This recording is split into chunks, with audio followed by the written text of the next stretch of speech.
Buenas. Bueno, aquí comenzamos un espacio donde vamos a compartir una charla con un amigo. Vamos a hablar un poco de fútbol y de todo un poco. Bueno, soy Iván Chávez. Hoy nos va a acompañar Manuel Ojalvo. Manuel es un entrenador español. Actualmente se desempeña en el Peñarol.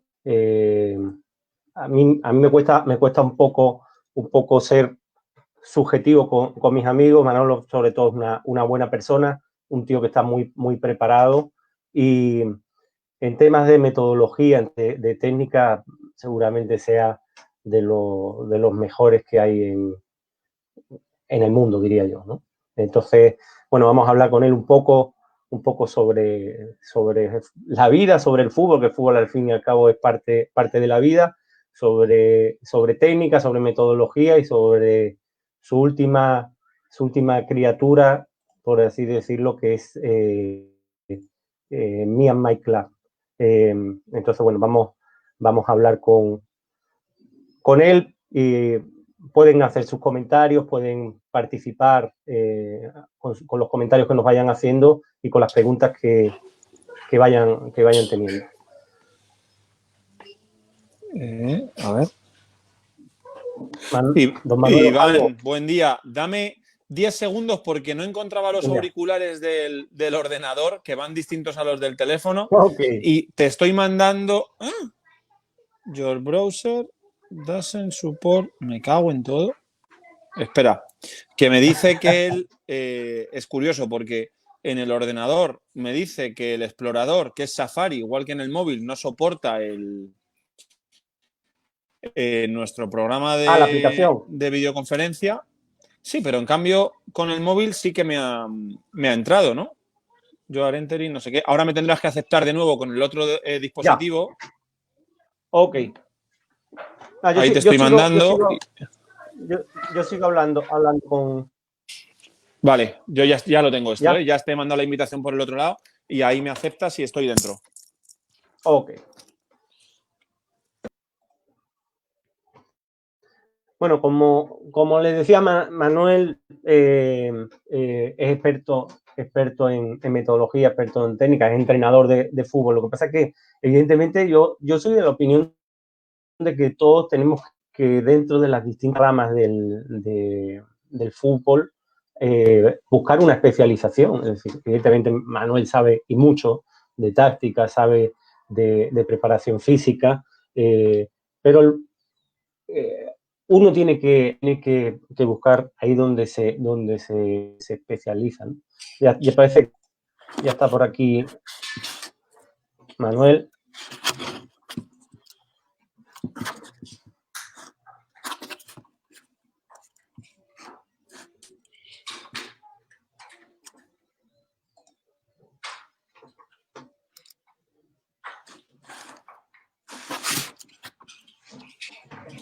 A ver si ahora sí, Lolo. ¿Qué tal? Ahora sí. ¿Cómo está? Ahora no se te escucha. Ah, puta madre. Ahora. ¿Sí? Ahora ya. Ah, vale. ¿Qué tal? Sí, ya se te escucha. ¿Cómo estás, campeón? Bien, con lío, que ayer nos llegó el contenedor. ¡Buah! No sabes cómo tengo la casa. Pero bien, ya va tomando forma todo. Bien. Así que te agradezco, te agradezco la invitación, ¿eh? Sí, no, bueno, lo que digo, vamos a hablar, le he llamado 1 contra 1, aunque nosotros sí, más que un 1 contra 1 será un 2 contra 0, porque tenemos casi todos la misma forma de pensar prácticamente. Hablo contigo diariamente más que con mi mujer, entonces hay muchas cosas que bueno, las vamos a decir más que nada más para la gente que nos está viendo, ¿no? Que para nosotros mismos, ¿no? A ver, yo empezaría preguntándote, Manuel, parece que se ha ido la señal. Vamos, espera un momentito.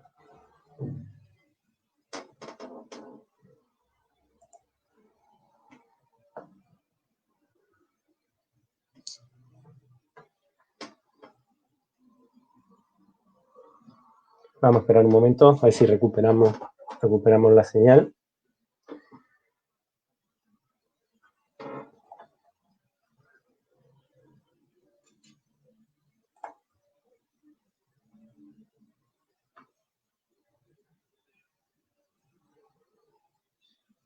No, pero a ver, mientras recuperamos la señal, bueno, un poco lo que estamos diciendo antes, o lo que les estaba comentando. Evidentemente hay cuatro aspectos entrenables en lo que es el fútbol, ¿no? La técnica, la táctica, el aspecto físico, el aspecto psicológico. Un entrenador tiene que tener conocimiento de todo eso, pero es imposible conocer al 100% todos los aspectos entrenables. Es imposible. Uno tiene que buscar aquello a lo que se... Por ejemplo, yo siempre pongo un ejemplo. Yo cuando comencé pensaba o quería saber mucho de preparación física. De ahí me empecé a hacer cursos y a seminarios, también me di cuenta que tendría que estudiar la carrera de preparador físico, y seguramente en ese momento dejaría de ver el fútbol desde quizá un punto de vista más táctico. Dije, bueno, no, me tengo que especializar en aspectos tácticos, y en lo que estoy, en lo que sigo estando, y sé que estaré durante el resto de mi vida, porque, como digo, uno nunca deja de aprender y es muy difícil saberlo todo, ¿no? En el caso, Manuel, que evidentemente sabe de táctica y sabe muchísimo de táctica, su gran fuerte a día de hoy, porque es donde se ha centrado en metodología y el aspecto técnico, que ya lo tenemos aquí. Ya estoy aquí. No sé qué ha pasado. Se me ha ido todo a la mierda. ¿Me escuchas? Sí. A ver ahora, Manuel. Hola, hola. ¿Me escuchas? Hola. Sí, se te escucha. Ah, perfecto. Sí, perfectamente. Ahora sí. Me ha hecho un reseteo el router y se me han desconectado todo. Así que, perdón. Te decía Lolo, para empezar hablando sobre si el jugador técnico o habilidoso, si nace o se hace. Oh, buena discusión, ¿eh? A ver, aquí habrás peleado un montón. Hemos hablado con, yo qué sé, 100.000 personas y te hablan del talento de Maradona, del talento de Messi, del talento de Mágico González, del talento. Pero a mí me gustaría saber si cuando Messi nace, ¿no? Le pones en una burbujita como un hámster, ¿no? Que solo se pueda mover así correteando, y cuando cumple 18 años le metes en un campo de primera división y lo pones a jugar, ¿no? Porque si nace, entendemos que no necesita entrenar, no necesita trabajar, no necesita mejorar, porque ya tiene el talento y ya sabe hacer todo, ¿no? Podemos decirlo así.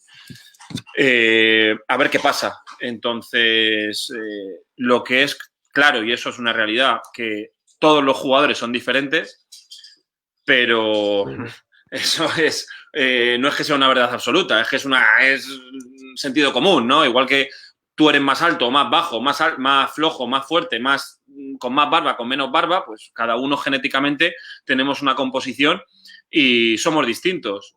Toda esta composición afecta al deporte, afecta a las fibras, afecta a la facilidad que tienes para asimilar, afecta a la facilidad que tienes para aprender, afecta a todo lo que rodea. Vamos a hablar solo de deporte, vamos a hablar solo de fútbol. ¿Qué ocurre con todo esto? Que si tú encuentras a ese jugador que ha nacido con una composición diferente y encima le mete horas y horas de práctica, y cuando digo práctica no digo tener a Vicente del Bosque o a Mourinho o a Guardiola entrenándote, me refiero a tener tu pelota, a sacrificarte, a salir a jugar todos los días, a dejar de jugar a la Play y salirte a la calle, a dejar de estar con tus amigos e irte a la canchita. A eso me refiero, que eso se ha perdido o se ha dejado de hacer. y esto lo peleamos tú y yo la otra vez, y no porque el gobierno o porque las autoridades no nos dejen, sino porque realmente no queremos hacerlo. Entonces, si se mezclan esas dos... Pero yo ahí no, a eso a lo que yo me refiero es que los gobiernos no lo fomentan. Es decir, tú no te cuentas que en los barrios se pone espacio para que los niños jueguen. Aparte de que los niños no juegan por flojo y porque les gusta más la PlayStation y todas estas cosas. Sí, Iván, ¿no? Pero ya no hay sitios donde jugar. Pero el gobierno protege según qué espacios, porque ahora parece que nos hemos hecho selectivos. Que me gusta jugar en el jardincito que veo que está cuidado o en la placita que veo que tiene césped y está cuidada. ¿No? Antes jugábamos en la acera y cuando te caías te dabas con el bordillo en la cabeza y alguno iba al hospital. Entonces yo tengo, espérate porque no sé de qué lado es. Aquí tengo toda la cara marcada de golpes que me he dado jugando al fútbol. Y tengo calvas aquí también de golpes que me he dado jugando al fútbol. Entonces, bueno, ahora los niños parece que están en una burbujita y que solo pueden jugar en césped artificial. Si llueve no van, que se ponen malos. Y si hace mal día me lo pienso porque no vaya a ser que les dé un golpe de viento y se me pongan a toser. Entonces, bueno, infelizmente para ese perfil que tanto nos gusta a nosotros, pues se ha perdido, porque jugadores como Eusebio no el del Barça, Eusebio el portugués, jugadores como Mágico González, jugadores como el Trinche Karlovic, que el otro día lo mataron por una bicicleta, jugadores como el Filio Cubillas, que tú lo conoces, yo tuve la suerte de coincidir con su hijo Cristian en un curso en Estados Unidos. Ese perfil de jugador, perfil de calle, se ha perdido. Se ha perdido. Y que no nos vendan la moto con los brasileños, porque los brasileños juegan al fútbol sala y eso les hace diferencia. No porque jueguen en la calle, que seguro que también jugarán, pero la diferencia del brasileño es el fútbol sala y no lo otro. Pero bueno, volviendo a eso, si consigues que ese jugador que atesora esa genética, además la potencie, la fomente y quiera ser diferente, te sale Messi, ¿bien? Ahora, si solamente le metes práctica, te sale Ronaldo. Es así. Y ahí es la mejor diferencia que podemos tener. Porque Ronaldo no ha entrenado más que Messi. Eso es una mentira. Ronaldo quizá haga mucho más trabajo de gimnasio que hace Messi. Porque, bueno, a él le gusta tener su marca de calzoncillos y salir guapo en las fotos. Entonces, bueno, pues necesita lucir esas abdominales. Pero todo lo que tiene que ver con el fútbol, ni de lejos Cristiano tiene más trabajo que Messi, ni de lejos. O sea, y si yo tengo que elegir a uno de cuánto a trabajo, te elijo a Messi porque creo que de sus 4 o 5 a sus 17 años ha trabajado en fútbol más del doble que él, más del doble. Entonces, bueno, volviendo a la pregunta, yo creo que el talento es innato, pero creo que el talento sin trabajo no sirve de nada. Y aquí vamos a hablar de otro tópico, del típico que cuando vas a jugar a no sé dónde, que nos ha pasado cuando vas a pueblos, cuando vas a ciudades que no son capitales. No, bueno, tú no sabes, aquí había un jugador que no sé qué, mejor que Maradona, mejor que Messi, ¿y dónde está? No, es que le gustaba beber. No, las mujeres. No, las drogas. Y bueno, entonces eso no era un jugador de fútbol. ¿Eso qué era? Eso era un vive la vida. Entonces no me sirve, no me sirve. A mí me sirve el que llega y el que lo demuestra. Entonces, bueno, que han habido otros que han intentado llegar y se han lesionado, pues mala suerte, chico, ¿qué te voy a decir? Ahí no se puede hacer nada y eso es el fútbol.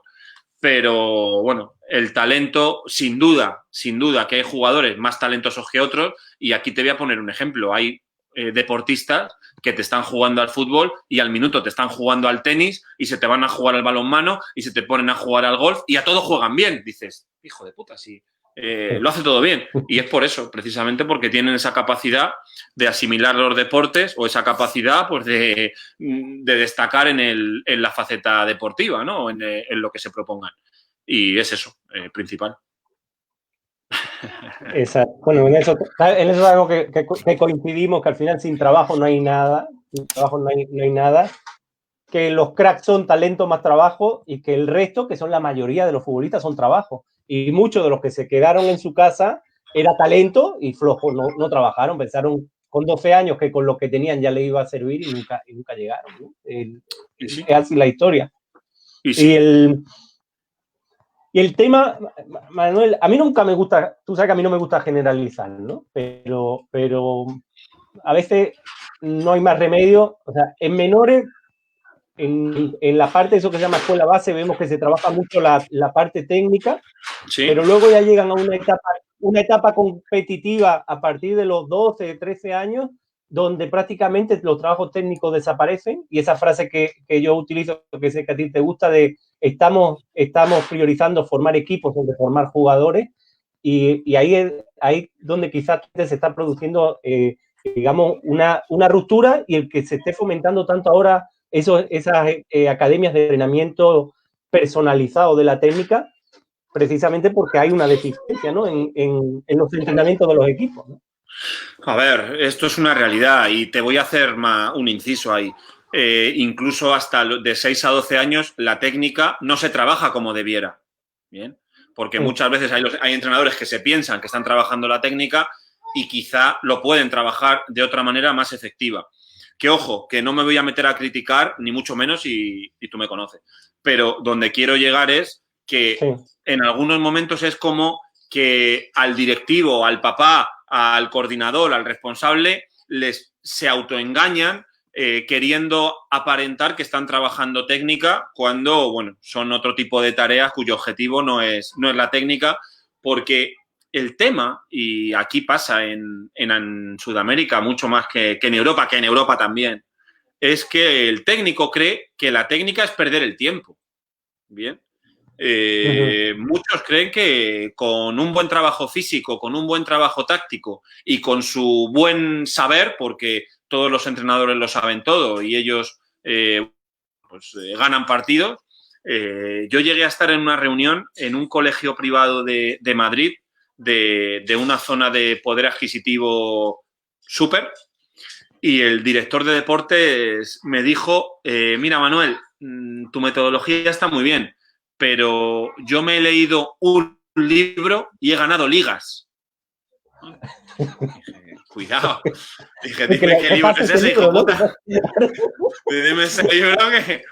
Entonces, bueno, y esto te estoy hablando de Madrid, de una zona top, requete top, que no pensara en otros lugares. Aquí en Uruguay, bueno, yo he tenido la suerte de dar un montón de cursos, he tenido más suerte todavía contando contigo ahí colaborando conmigo, y han habido cursos en que la conclusión por suerte no de muchos, pero sí de algunos, era, esto está muy bien, pero a mí solo me sirve para la pretemporada. Y claro, yo le digo, ¿qué categoría llevas? No, una 2013, 2014. ¿Y el resto de la temporada qué haces? Preparar los partidos. ¿Y cómo preparan los partidos? Pues como hay que prepararlos. Digo, ¿y cómo hay que prepararlos? Y pues muy fácil, teniendo a los jugadores a tope físicamente, la estrategia y las cosas que nos van a hacer ganar el partido. Digo, bueno, que un 1 contra 1 no te va a hacer ganar, que una genialidad técnica no te va a hacer ganar. Bueno, entonces perfecto, sigue en tu línea, ¿qué vas a hacer, no?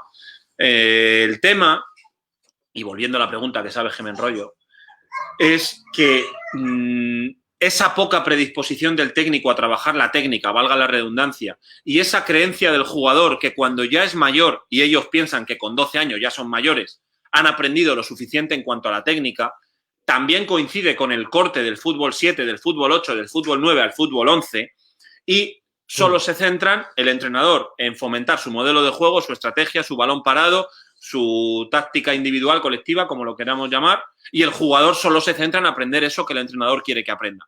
Entonces, ahí hay un círculo vicioso que todos están contentos porque, ojo, un papá de un niño de 14 años que lo vea haciendo trabajo técnico analítico también piensa que está perdiendo el tiempo.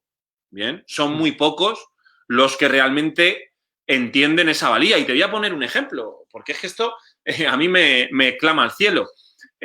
Analizas entrenamientos de clubes mundiales de primer nivel, Bayern de Múnich, Juventus, PSG, Manchester City, Barcelona, y casi todos los circuitos que ves son analíticos, sin oposición, y cosas que si tú propones en un equipo juvenil, no te digo profesional, dicen, ay, mira, trabajitos de niños pequeños.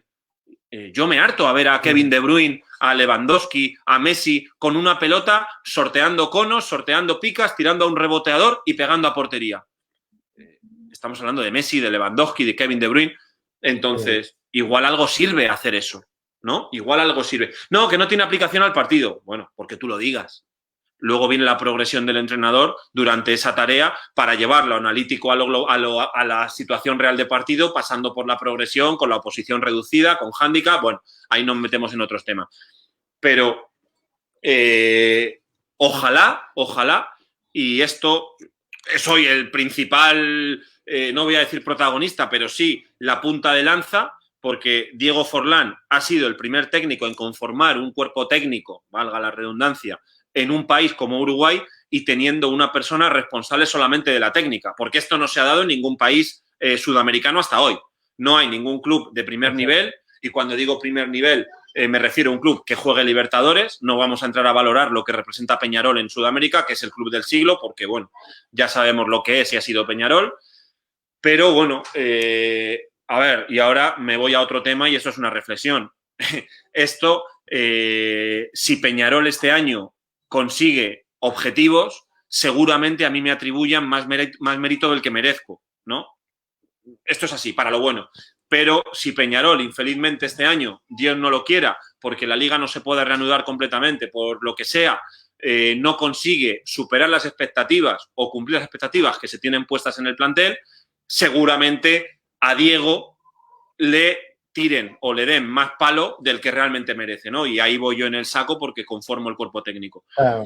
Entonces, claro, bueno. te has puesto a hacer ejercicios de técnica como si no supiesen, como tal. Esa es una pregunta que tenía para ti, Lolo, porque evidentemente hay mucha gente que de forma equivocada, y por eso se produce para mí esa ruptura, porque de forma equivocada también muchos entrenadores, como siempre digo, no lo sabemos todo, y en el camino nos equivocamos.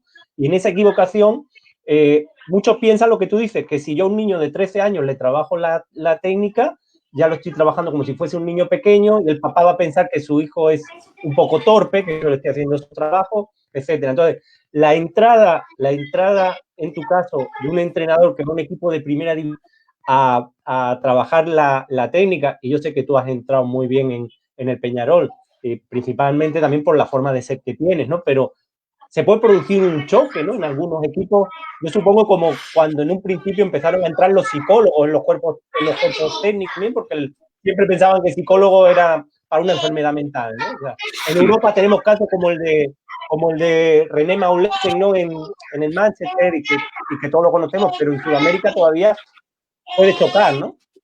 Sí, a ver, ¿qué te voy a decir? Yo tengo la suerte de que el referente en el grupo es Diego Forlán. Y con todos mis respetos, que no quiero ofender a nadie, si yo estuviese en un cuerpo técnico cuyo entrenador termina la práctica y se pone a fumar, o termina la práctica y con los jugadores se pone a tomar una cerveza durante un asado, o pesa 150 kilos y está todo el día comiendo chocolate y bebiendo Coca-Cola, pues claro, dicen, los jugadores no te van a recibir igual. Ahora, tu referente es un tipo que sigue entrenando desde que dejó la carrera, entrena como si estuviera en activo, que se levanta a las 6 de la mañana para hacer todos sus trabajos, que durante las propias prácticas hace todas las rutinas físicas que se pueden hacer, que supera las expectativas, que supera las exigencias, que ha representado lo que ha representado para el fútbol. Lógicamente mi papel es mucho más sencillo, y por supuesto que el jugador te mira de otra manera. Porque el mensaje de Diego es: hasta mi último día de carrera he querido mejorar en todos los aspectos, y aquí os traigo un cuerpo técnico para que os ayude a mejorar en todos los aspectos, sin dejar de lado absolutamente nada, sin dejar de lado el plano nutricional, hay nutricionista, como en todos los grandes clubes, sin dejar de lado el plano físico, táctico, y por supuesto en el que me meto yo, que es el técnico. Y hay otros aspectos que se trabajan que no voy a seguir. Entonces, la predisposición de los jugadores es diferente, sin duda. Y claro, ahora viene tu trabajo, porque esto es así. Tú mañana eres el técnico del Barcelona, yo soy muy amigo tuyo y te digo: Iván, te voy a llevar un jugador que es espectacular a coste cero, porque no sé qué, ponlo de delantero que te va a hacer 50 goles. Tú quizá me creas y digas: bueno, Manuel tiene mucho criterio, le voy a poner. Lo pones 20 días y el tipo no hace un gol, cada vez que le viene un balón se le pasa por debajo de la bota y no para de haber cagadas. Dice: Lolo, está todo bien, somos muy amigos, pero a este tipo no le pongo más, ¿no? Esto es igual. Si Diego hace un cuerpo técnico y los jugadores ven que no mejoran, los jugadores ven que físicamente están destruidos, ven que tácticamente están perdidos, dirán, hostia, la credibilidad empieza a flojear. Y ahora voy donde quiero llegar. Con este parón estamos todos, que si Instagram Live, que si entrevistas en prensa, en radio, en tele, intentando ayudar a los compañeros, a los clubes, a las academias, donde te llamen. Yo, bueno, en la medida de mis posibilidades, trato de colaborar con todo el mundo. Y he visto los directos de muchos jugadores. Y la pregunta mía para ellos es inevitable, porque es la novedad y siempre les caen con la misma. Bueno, y la suerte es que, bueno, que todos... A ver, un jugador no te va a matar, ¿no? Hablando de... Pero podrían haber dicho mucho menos de lo que han dicho. Y, sinceramente, eso te hace sentir muy bien, te hace, no orgulloso como el rey cuando hace el discurso de Navidad, pero sí que te da fuerza para seguir intentando mejorar e intentando enriquecer esos trabajos para la vuelta, que cada uno mejore más y mejor, ¿no? Y todos, si has podido ver alguna cosa, han hablado cosas muy positivas, que las han aplicado en partidos, que de hecho han hablado de jugadas puntuales, de partidos de Libertadores, de partidos del Uruguayo, que han aplicado según qué recursos, según qué automatismo. Y, oye, eso quiere decir que vamos en el buen camino, ¿no? Que, por supuesto, podemos mejorar. Yo estoy mejorando día a día, he aprendido mucho de ellos, he aprendido mucho de mis compañeros del cuerpo técnico y de la gente que hay institucional, que la verdad que son espectaculares. Y, por supuesto, de ti, bueno, intento aprender lo máximo, igual que de toda la gente que conozco, ¿no? Porque el que piensa que sabe todo, que con lo suyo sirve, ese, bueno, pues tiene las patas muy cortas y antes o después se va a quedar penalizado, condicionado, limitado, como lo queramos ver. Y es así. Entonces, bueno... Es justo lo que decía al principio, no sé si lo escuchaste, Lolo, decía que al final uno nunca va a saberlo todo, porque es imposible saberlo todo, y muchas veces hay entrenadores que intentan saberlo todo de educación física, saberlo todo de preparación física, todo de técnica, todo de táctica, todo de psicología, y al final no termina sabiendo de algo. Entonces yo siempre considero que uno tiene que buscar especializarse en algo, ¿no? Es decir, evidentemente tú en tu caso sabes de preparación física, sabes de táctica, pero te has especializado más en el aspecto técnico y de metodología, ¿no? Y igual que yo me he especializado más en lo de táctica, ¿no? Otros se especializan más en lo de físico.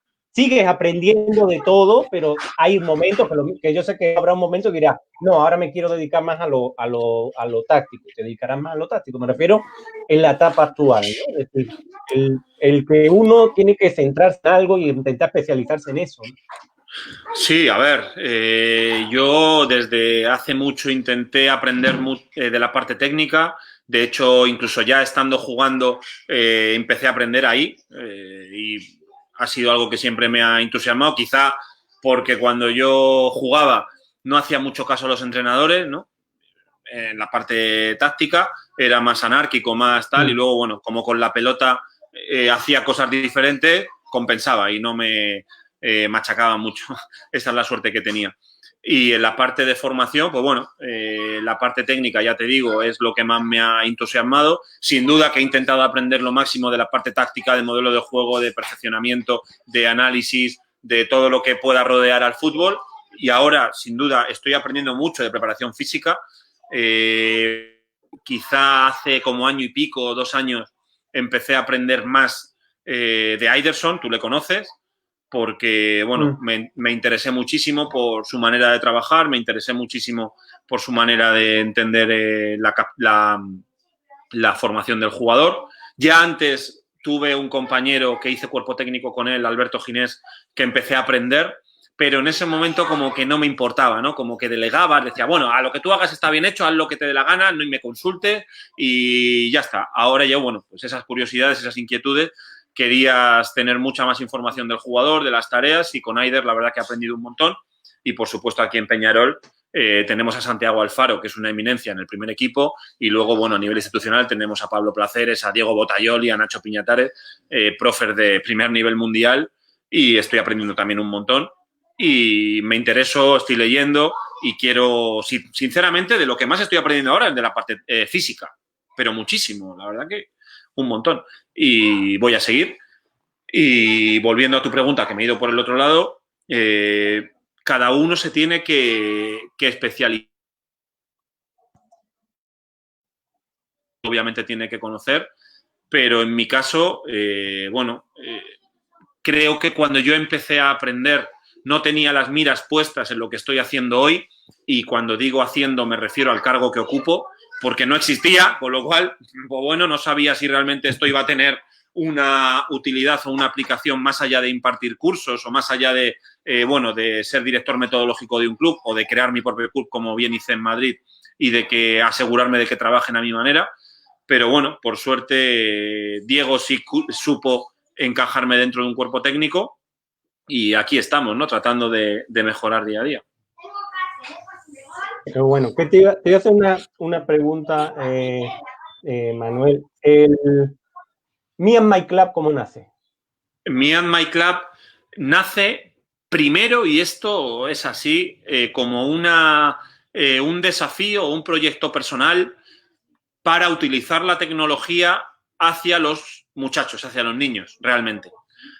Porque llegaba un momento que dices, bueno, no vamos a conseguir que salgan a las calles a jugar, porque hay inseguridad, porque hay mucho tránsito y no saben cruzar, porque ya no hay placitas privadas dentro de casa o en tu urbanización para que salgan, porque no se fomenta todo eso. Bueno, si no consigo sacarlos a la cancha o al patio o a la calle, vamos a intentar que esas horas que le meten a la tablet, a la Play, al ordenador, que las hagan formativas a nivel fútbol.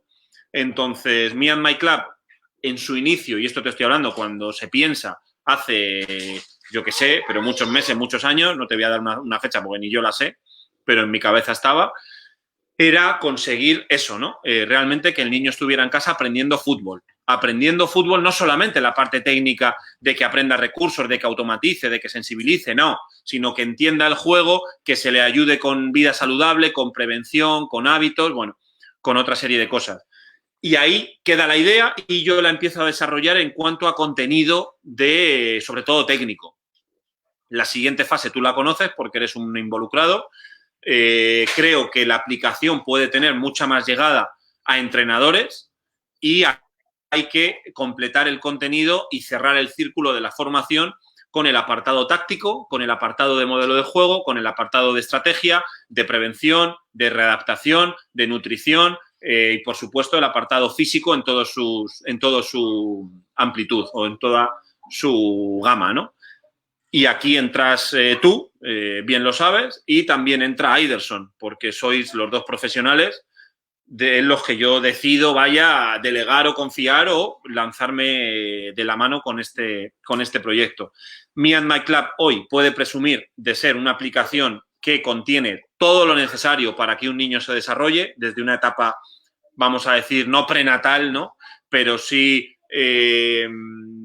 iniciación de fútbol con 3, 4, 5 años, dependiendo de cuándo el papá quiera. Y para el entrenador, desde que comienza a interesarse por su formación como técnico. Ya tenga el UEFA Pro, ya haya dirigido en primera o en una selección, o recién sea un papá voluntario de un equipo de Babi. Entonces, tú bien sabes cómo está estructurado el contenido. El contenido es aplicable desde un niño de 4 años hasta un jugador profesional. Esto ya se ha aplicado y ya se sabe que funciona. El contenido para el entrenador sirve para un equipo de barrio, un equipo de una ONG, un equipo de una liga municipal o de una liga escolar, tanto como para competir en la Copa Libertadores como lo hace Peñarol. Entonces, bueno, luego lo comento para que ya cerrar el tema de los perfiles.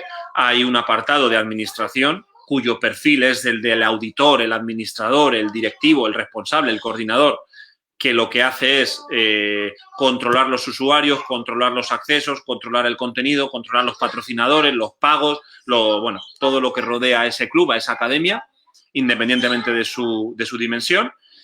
Y la verdad que de la idea inicial a lo que hemos creado hay mucha diferencia. Es espectacular desde la visual, lo bonito que es, cómo el jugador ve sus estadísticas, ve sus desafíos, ve su parte de formación, hasta el técnico, cómo ve cómo está estructurado todo. Creo que nos ha quedado algo impresionante, que ya están probando en grandes clubes y que el día 1 de junio es el lanzamiento mundial.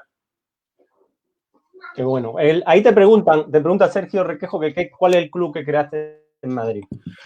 En Madrid tenemos el Sporting Castilla. El Sporting Castilla. que empezó con un convenio, ¿no, Lolo? Con el Sporting de Lisboa, ¿no? Sí, hicimos ahí un convenio con ellos, porque, bueno, coincidimos en otra, como fue una especie de convención con ellos y entendíamos que su manera de entender la formación era la línea que nosotros queríamos seguir y arrancamos con un convenio con ellos, sí. Sí, la verdad que muy bien. Sí, yo siempre lo pongo de ejemplo por el tema de que han formado a 2 balones de oro, que eso no lo tiene nadie, ¿no? No, y que al final tú sabes que a todo el mundo lo que le llega es el Barcelona y el Ajax, y hay muchos clubes que trabajan muy bien, ¿no? Más allá de los que tienen más fama. Tú sabes que el 1 contra 1, esto lo digo para los entrenadores que se están centrando en que todo sea jugar a los toques, ¿no? Y también fomentan que se vaya perdiendo el trabajo de la técnica, de la habilidad, ¿no? Del 1 contra 1 hay que pasarlo siempre a un 2 contra 1, ¿no? Para que el jugador sepa aplicar si me lo llevo o si paso el balón, ¿no? Bueno, ahí entramos en conflicto metodológico porque muchas veces... No, es conflicto, Manuel, es que en vez de un 1 contra 1 ahora pasamos un 2 contra 1, era por eso. Ah, bueno, yo estaba... No, no le había visto a este. No, me salgo.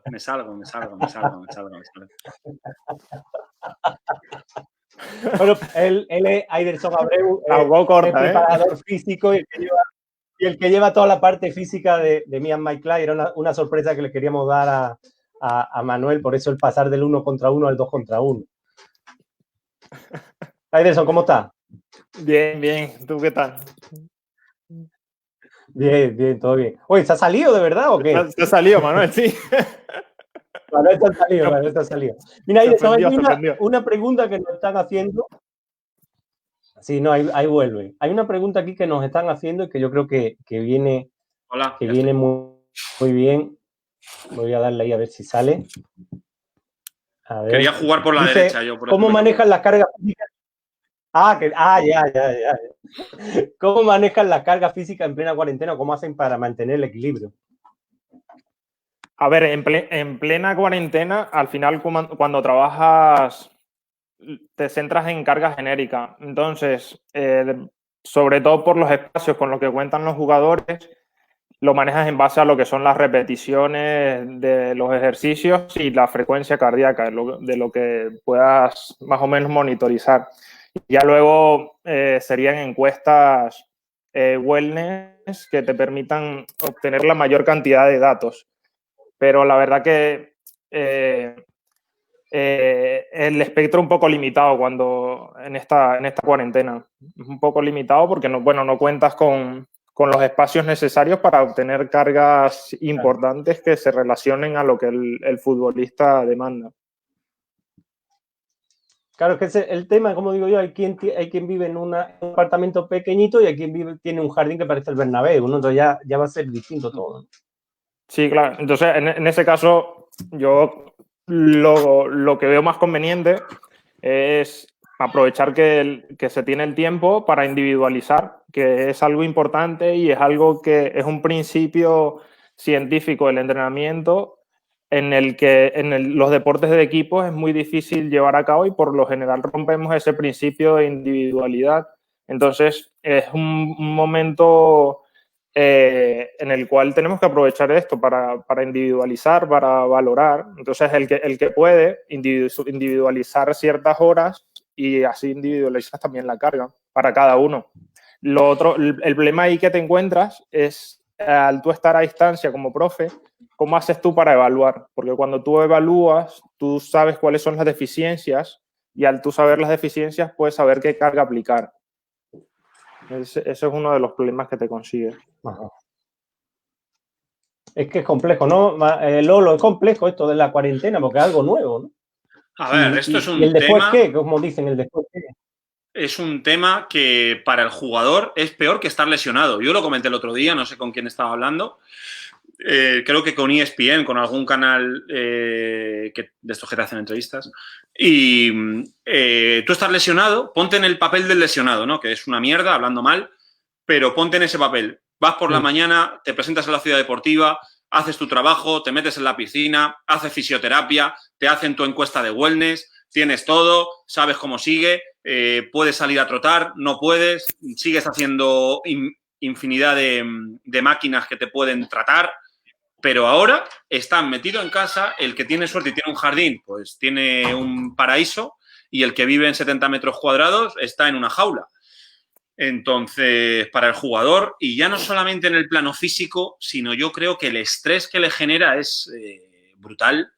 Te lo digo con conocimiento de compañeros y de jugadores y que ya hemos estado hablando, y que les genera mucha ansiedad, mucha impaciencia, porque tampoco saben cuándo van a volver, porque me dicen, no, bueno, vamos a estar así hasta el 25 de junio. Ah, bueno, yo sé que me queda hasta el 25 de junio.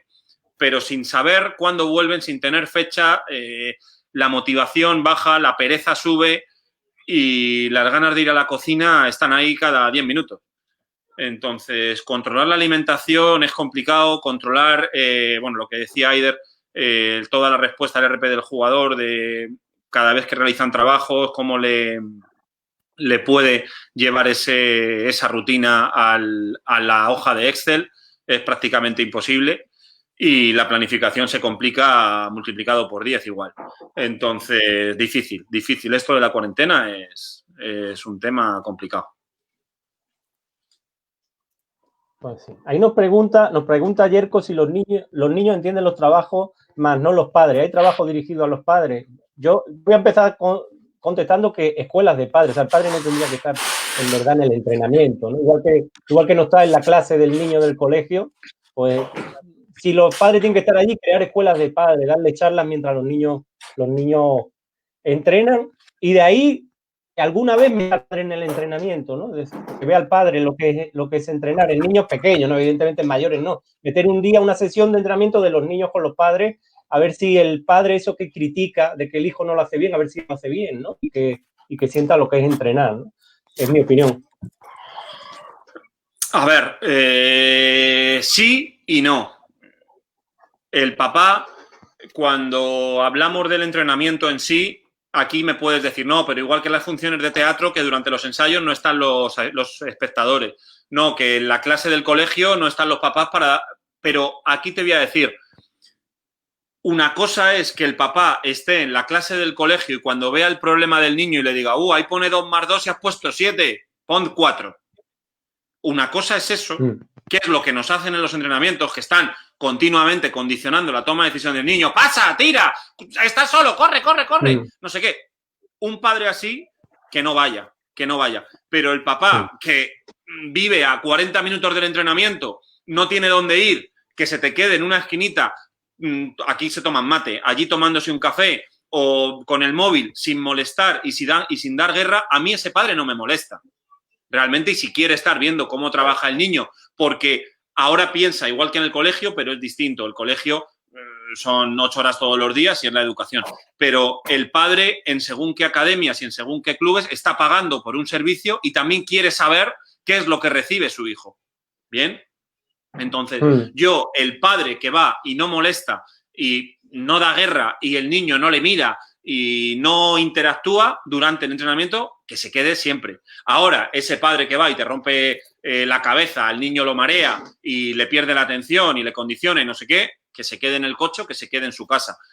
Pero bueno, hay escuelas de padres, los clubes tienen que hacer charlas.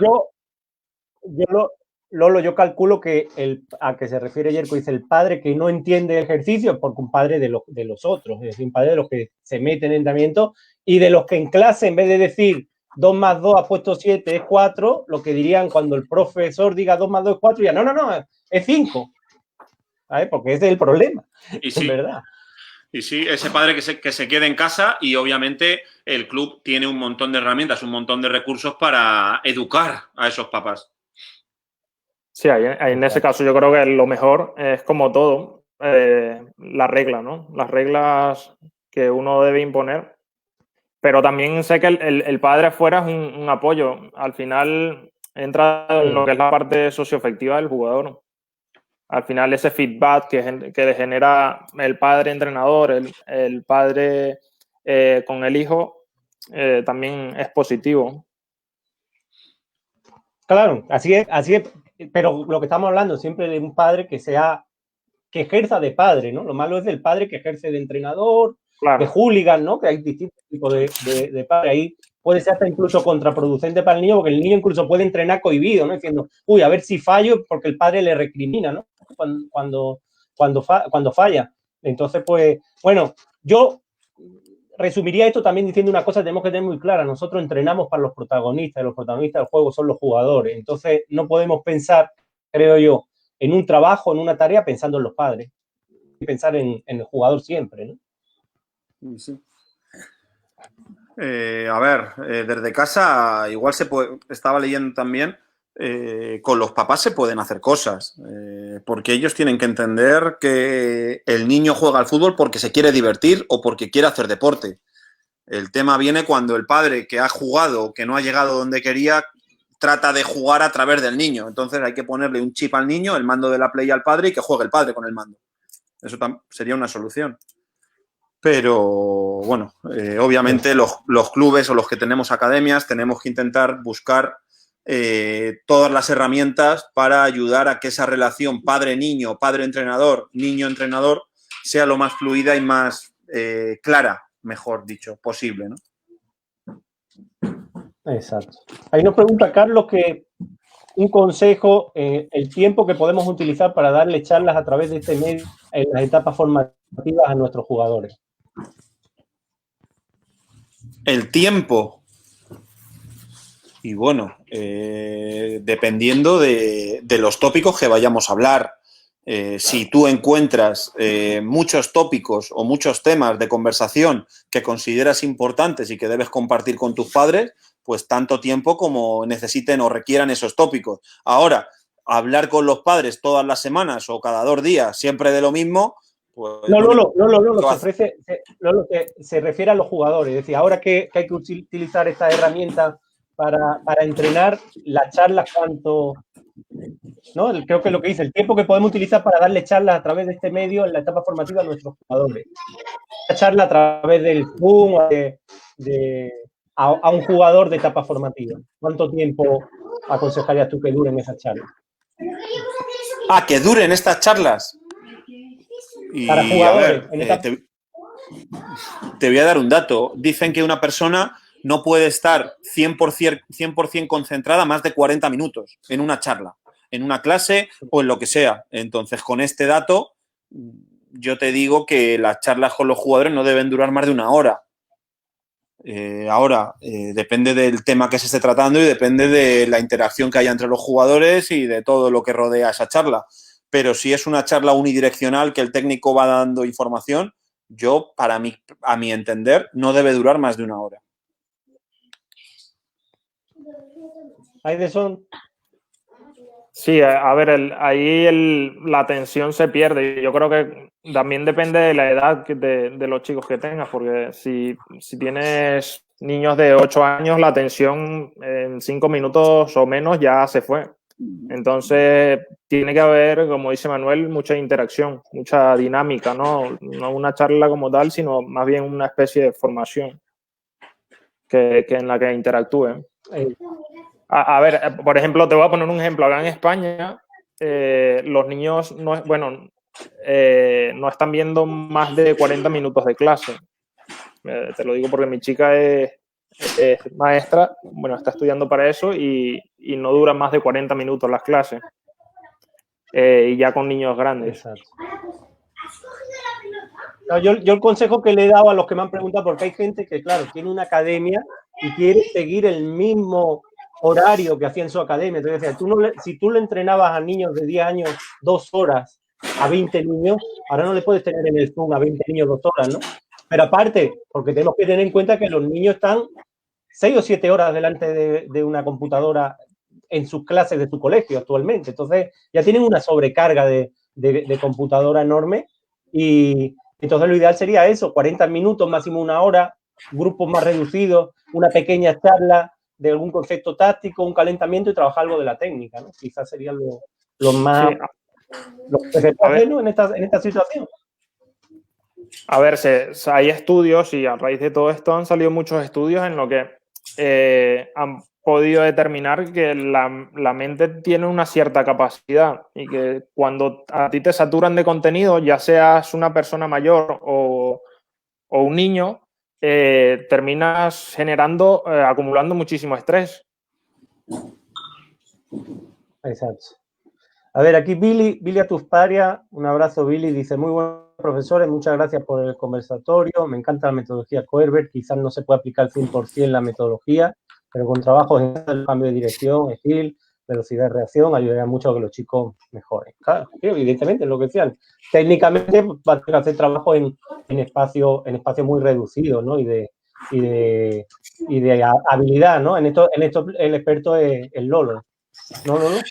Sí, yo, bueno, ya sabéis que hace tiempo que no trabajo más con Coerber, pero Billy fue un alumno que tuvimos en un curso, le conozco. Y sí, a ver, la metodología se puede aplicar, más que la metodología, el contenido de la metodología te sirve para trabajar incluso desde casa un montón de cosas, porque la base sabemos que es la base técnica y hay infinidad de tareas, de ejercicios que les pueden ayudar.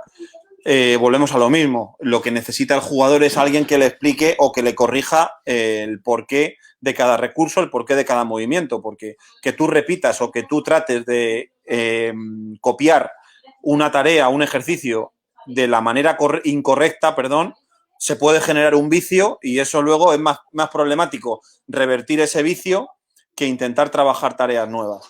Entonces, esto es como lo de la potencia sin control, no sirve de nada, ¿no? Pues aquí es lo mismo. Lo que necesitan los jugadores para trabajar desde casa no es que le mandemos un vídeo haciendo 100.000 cosas y que ellos las copien, es que les mandemos un vídeo, ya sea con una sola tarea, explicando el paso a paso, explicando el porqué, explicando la progresión o incluso explicando cómo facilitar ese ejercicio si a uno del grupo, porque es menos dotado o menos o más torpe, vaya, no pasa nada, lo pueda sacar adelante. Entonces, sí, a ver, es una metodología que conocemos todos y que la base técnica es lo único que la nutre porque no tiene más recorrido que eso. Y, bueno, como muchas otras cosas se pueden intentar hacer en casa, sin duda que sí. A ver, el detalle de esto dice, con todo respeto, es... Iván, he visto a mi hijo. Sí, termina, Aiderson, termina. Sí. Que al final también es un poco como limitado, ¿no? Porque llega un momento que puedes hacer muchas variantes de tareas, pero al final, a ver, hay niveles de aproximación con el tema coordinativo, que es el aspecto técnico. Entonces, este niveles de aproximación van del 10 al 100 y va subiendo de 10 en 10. Entonces, este tipo de tareas que se pueden realizar en casas siempre van a estar enfrascados en la mínima parte, ese número 10 de nivel de aproximación. Entonces, al final no te vas a poder salir a la otra cualidad, ese número 20, porque no vas a poder. Entonces, también tenemos que ser muy conscientes de por qué estamos entrenando. O sea, estamos entrenando porque pronto van a reanudar la pretemporada o porque simplemente quiero cumplir un horario, ser sinceros, porque si simplemente quieres cumplir un horario, pues bueno, aporta más contenido a este nivel de aproximación número 10. Pero ahora, si quieres entrenar porque tienes una competición que se va a reanudar pronto, pues ahí va a ser limitado. Exacto. A ver, Héctor dice, con todo respeto, Iván, he visto a mi hijo entrenar desde niño y ha sido para apoyarlo y cada vez que termina le digo como yo lo vi. Exacto, Héctor. Eso sí, yo eso estoy totalmente a favor. Ahora, en el momento en el que dice que la pregunta era que él entiende el ejercicio, pero el padre no, o sea, los protagonistas son los jugadores. Los padres tienen que estar como tú para apoyar, pero hay otros padres que terminan muchas veces entorpeciendo el trabajo del entrenador. Entonces, a eso es a lo que yo me refería, que serán los que seguramente al entrenador le discuten los ejercicios cuando los niños no se los discuten. Y hay otra relacionada, porque aquí hay un poco de polémica, creo. A ver, aquí hay otra también. Creo que una relación clara con los padres sin excluirlo, porque el padre es quien lo trae importante, evidentemente, pero el padre tiene que jugar el papel de padre, entonces por eso son importantes las escuelas del padre, ¿no? Que el padre esté apoyando, no entorpeciendo, ¿no? A eso es a lo que yo me refería. Bueno, vamos a ver otra pregunta que nos están haciendo. La de Tommy la voy a dejar para el final, Tommy, no te preocupes. Una pregunta aquí que es para Lolo y para Aiderson. Si esta forma de entrenamiento hace muy difícil establecer motivación del jugador para participar en edades juveniles. La motivación al tener que entrenar de esta forma a jugadores juveniles.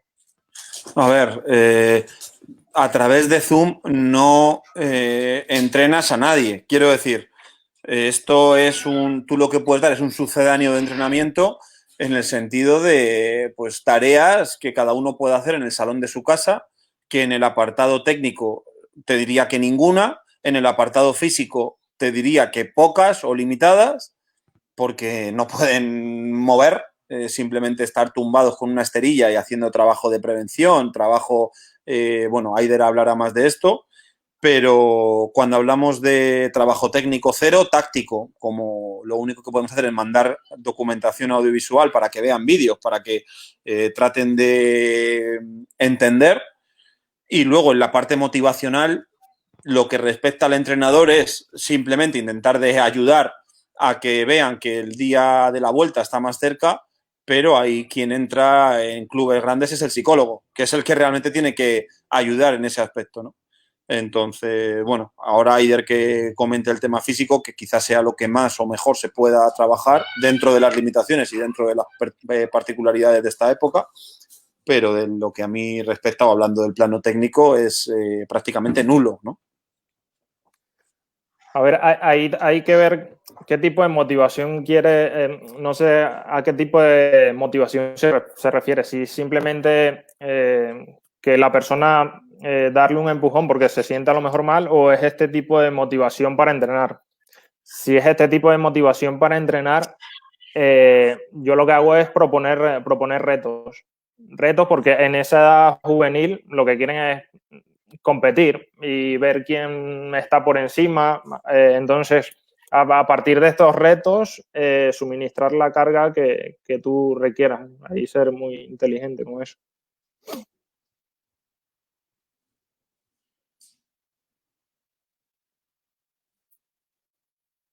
Iván se ha quedado congelado. Sí, se ha quedado medio congelado. Sí. Y es el anfitrión. Es que yo no puedo, las preguntas no puedo hacer lo que hace él de seleccionarlas. Pero bueno, como sí que las podemos leer.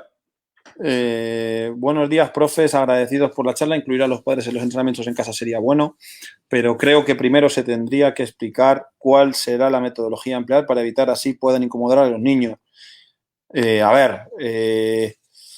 Incluir a los padres en los entrenamientos de casa, creo que incluirles en el sentido de que si el niño es muy pequeño le coloquen el ordenador con la cámara y le pongan para que el niño esté pendiente. Ahora, metodología a emplear, aquí no hay una metodología que tiene relación con la metodología a emplear en el campo, salvo una pequeña relación de la tarea técnica o de la parte física. Creo que no se adapta porque no se trabaja modelo de juego, no se trabaja una serie de cosas que sí que puedes tener más relación. Entonces, bueno, incluirlos durante la charla del niño, yo te diría que no. Hacer charlas con los padres te diría que sí, seguro que sí. Y explicar la metodología, si el padre o el niño ya pertenecen a tu academia, entendemos que ya conocen la metodología, con lo cual lo que sí que se les puede explicar es el porqué de los trabajos para casa, para que sepan qué buscamos, qué objetivos tenemos y, bueno, y que dentro de las posibilidades de cada uno les mandamos esas tareas para que estén lo más activos posible, pero poca relación le encuentro a la metodología de campo con la metodología de casa. Así que, bueno, yo ahí lo dejo. Iván, estamos respondiendo preguntas por nuestra cuenta, ¿eh? ¿Qué te parece?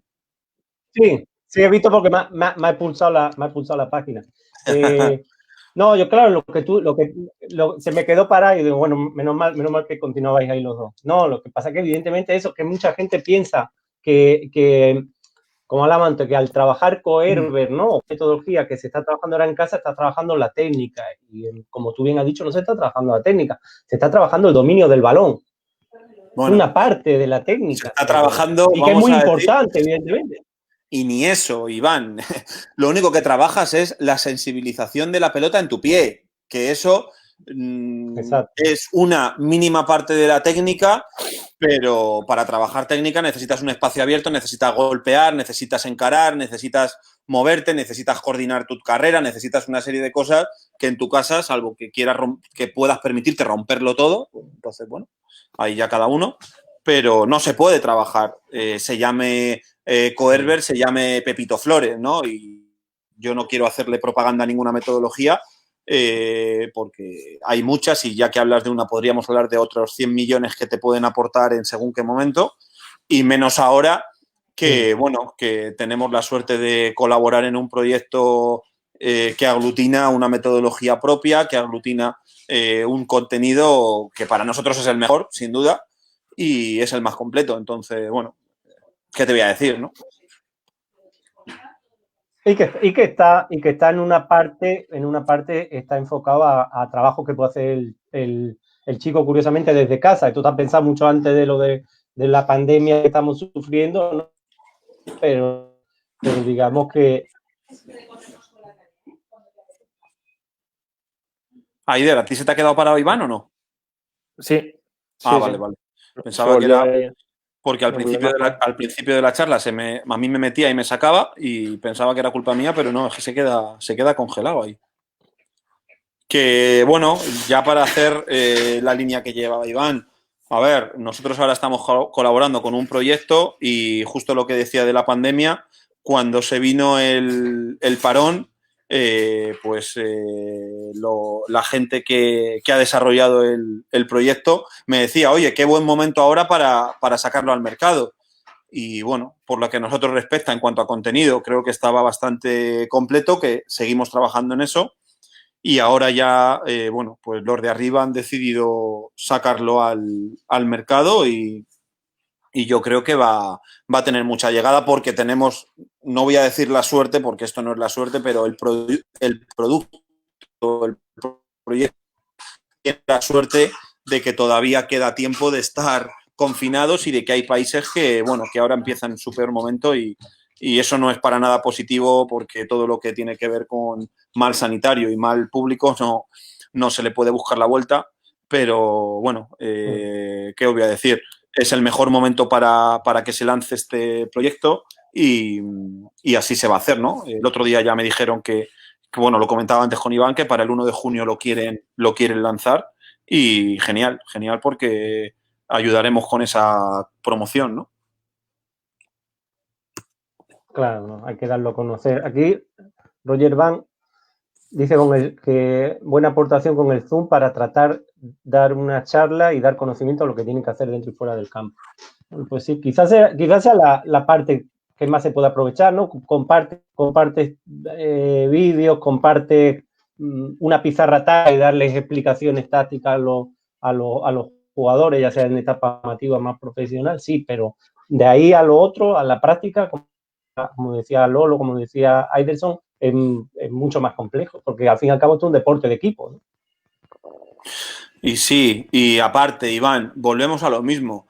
Estás haciendo un trabajo que por supuesto sirve y es lo único que puedes hacer y por lo menos matas el gusanillo, pero que la motivación que encuentras del otro lado es mínima o nula, porque no saben cuándo van a volver a jugar, no saben cuál es el siguiente rival. Nosotros cuando vino el parón teníamos o estábamos avanzando en los siguientes análisis de los rivales, de Libertadores que viajábamos a Chile a jugar contra Colo-Colo y del uruguayo que teníamos a Boston River.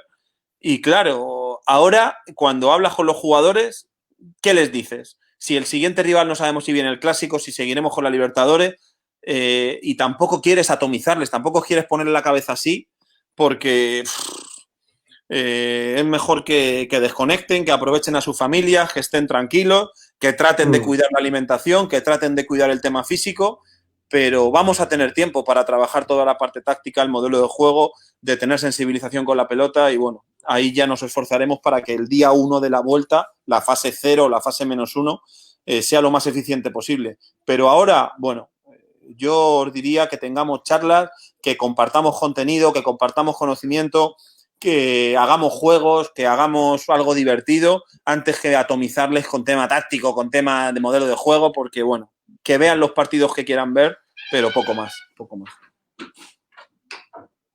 Así es.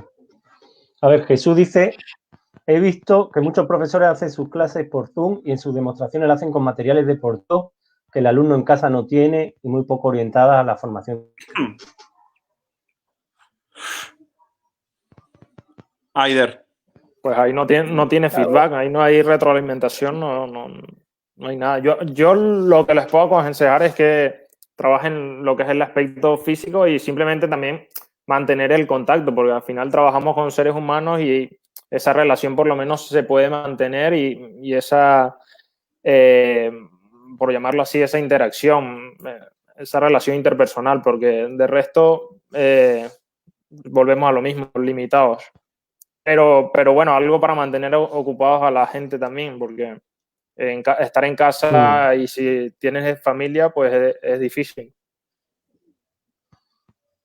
Así es, además, pero que además que el tema, ojo, que estamos hablando, como decía Lolo, que no saben cuándo van a volver, pero ojo, no saben cuándo van a volver los equipos profesionales, porque el resto todo hace apuntar que se acabó hasta final de año, ¿no? Entonces, como decía, la motivación aún es peor, o sea, como a un niño de 13 años, tú lo motivas cuando sabes que seguramente hasta el año que viene ya no juega al fútbol, ¿no? Y sí. Y esa es la realidad, que no hay fecha y a ver qué pasa. Esta pregunta te la voy a responder porque la estaba viendo ahí en los comentarios. Sí, lo sé. Y le voy a hacer una reflexión. Bueno, le voy a hacer dos. Xavi Hernández, vamos a decir que es un jugador técnicamente superior a la media. Si la técnica nunca se pierde, ¿por qué Xavi, cuando vuelve de una lesión de ligamento, no es el mismo técnicamente? Es mucho más impreciso, dentro de que sigue destacando técnicamente, pero que me diga si esa técnica nunca se pierde, y Xavi apenas estuvo 2 meses y medio sin tocar el balón, que es mucho menos tiempo del que va a estar un profesional en este parón, porque Xavi no era el mismo técnicamente. Y ahora la segunda reflexión es, ¿por qué un jugador cuando vuelve de pretemporada le cuesta hacer goles de tiro libre, le cuesta hacer goles de falta? Porque si la técnica siempre la tiene, ¿por qué no sigue haciendo goles de falta al primer, segundo tiro que ejecuta? Yo voy a ser gallego y le voy a responder con esa pregunta, ¿bien? Porque si empiezo a dar la explicación del argumento del porqué de todo esto, se te acaba la batería del portátil, Iván, y no hablamos y no terminamos más. Entonces yo lo voy a dejar ahí ahora para vosotros la respuesta. A ver, lo primero es que el fútbol es un todo, o sea, es una propuesta holística, o sea, todo está relacionado. Entonces, si el aspecto físico tú comentas que se pierde, que es lo primero que pierdes, como lo colocas acá, la parte, la cualidad coordinativa para tú generar la técnica, la pierdes. Entonces, ahí más o menos está la respuesta técnicamente hablando. Si pierdes coordinación, pierdes la técnica, que es una cualidad física. Exacto. Y también pierde un poco sensibilidad, pierde las distancias, que es lo que decía antes Lolo, ¿no? Es decir, para trabajar la técnica necesita espacio, golpear la pelota, no la golpeas igual en un pase corto que en uno medio, que en uno largo. Entonces, al final de no practicarlo, eso se pierde, lo que perfectamente había dicho. Bueno, Lolo lo había dicho en plan pregunta, ¿no? Pero sí, uno vuelve de la pretemporada y se pone a tirar tiros libres y no los mete. Y el último día de entrenamiento se quedó y entraban todos, ¿no? ¿Por qué? Pues porque a falta de práctica, pues ahora, evidentemente no es que la pierda en el sentido de que ya no sabe, sí sabe, pero hay muchos factores que se han minimizado, por así decirlo, ¿no? Bueno, Axel Duarte nos saluda, nos da las gracias. Bueno, señores, para terminar, has dicho, Lolo, que la gente tiene que estar atenta el 1 de junio. Sí, porque hasta donde sé, hasta donde sé, que lo sé a ciencia cierta porque ya lo han comunicado, el día 1 de junio se va a hacer el lanzamiento de la aplicación.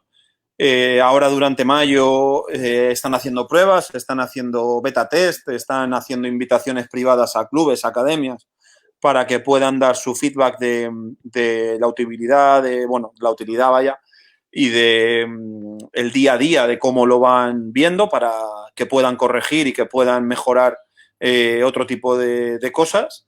Pero bueno, tendremos más noticias en las redes sociales, habrá más comunicaciones, habrá presentaciones en las que nosotros tres tendremos que estar ahí al pie del cañón. Y 1 de junio, sí.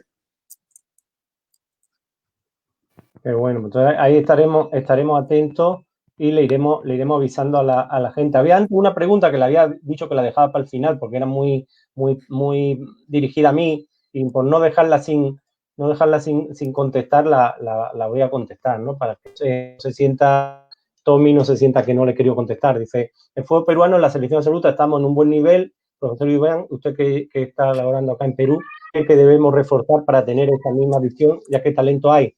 Esto es muy simple, más campos de entrenamiento, mejores condiciones para los entrenadores y en Perú, y yo lo digo, no me callo, hay que mejorar la capacitación de los directivos.